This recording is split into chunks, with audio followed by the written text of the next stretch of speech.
سبايا شرقي المسيم قال ما قومي هيلالو ميلو لبانا خوفا يخرب اسمي يشيب شيم سبايا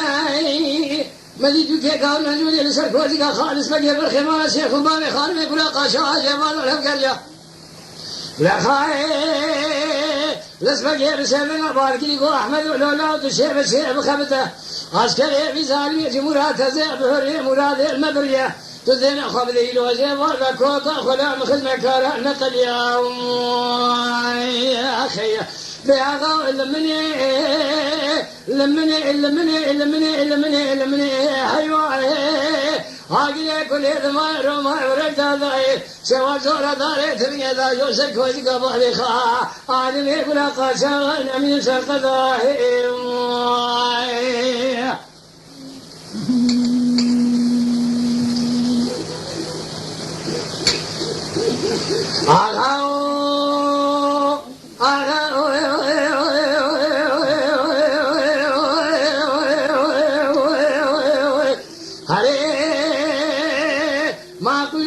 سبق المسيح وقال كلمة قومي هيا لو من ولبانا خوف على خناشي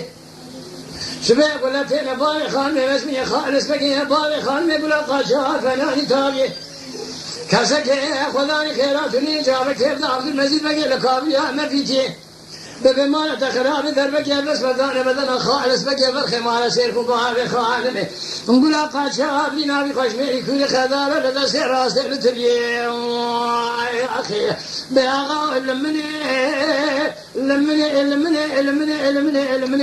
هيوا